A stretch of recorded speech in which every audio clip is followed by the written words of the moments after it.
Hey everybody, it's Zach and Matt from Epic Footnote What's Productions. going on, guys?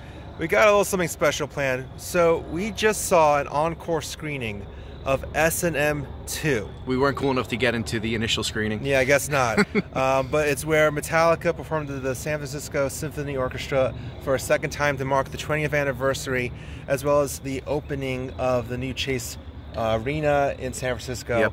Yep. I really was so excited to get to see this on a big screen. I mean, I loved the original, the first one that occurred back in 1999, 20 years ago. It's hard to believe it's been 20 years. Yeah, and I think it was really cool. I mean, first off, it's nice because it wasn't the exact same show. No, they did a lot of different things. They did the circle.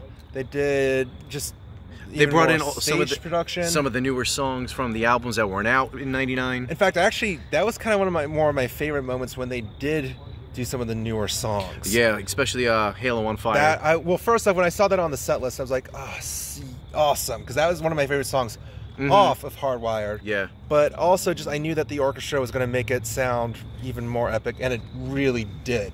I also actually really thought that the way that they did Unforgiven 3. That was really cool. I like the way they mixed it up a whole bunch in the middle. Yeah. And even just like the fact that it was just James on stage, not even a guitar, let alone the rest of the band with the orchestra. It was just really cool to see that and hear that as well.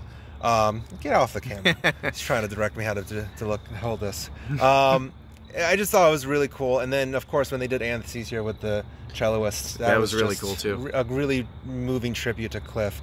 So, in total, though, or just, you know, now that we've seen the whole thing, what was your favorite thing about S&M 2?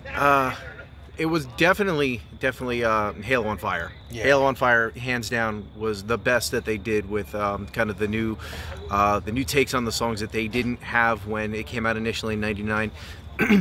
That and The Day That Never Comes, they did that one really well. I was about to say, I actually think that this whole experience proved that as good of an album as Death Magnetic was.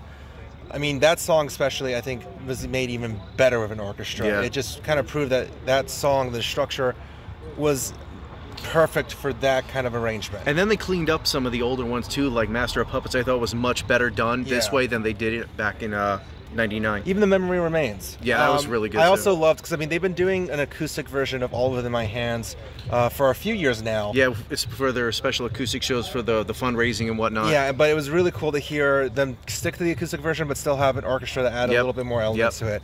So all in all, I mean, without a doubt, 5 out of 5. Yeah. Really cool experience. It was really cool. I mean, I'm sure that they're going to release some sort of DVD, Blu-ray version of this. Maybe better be. I want to hear it in like 7.1. I would love to just listen to it again, because even just the arrangements are really, really cool. Yeah, I mean, the theater audio wasn't the greatest, but what are you going to do? Nothing against the theater, but yeah. Well, is there a song that you wish they did?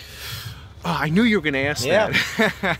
You're thinking during the whole movie, it's like, oh, I bet they're... Yeah, I know. You know, one of the things that and it's not something that I wish that they played that was Metallica, but compose something new like they did the first time around with No Leaf Clover and Human. Yeah. I wish they kind of did something like that, but then they kind of made up for it in the middle when they played that classical piece with the orchestra and then reworking the Unforgiven 3. Well, you know, if you think about it also, what was kind of cool is that, I mean, if you think about it, they were on tour throughout most of 2018, 2019, leading up to these performances.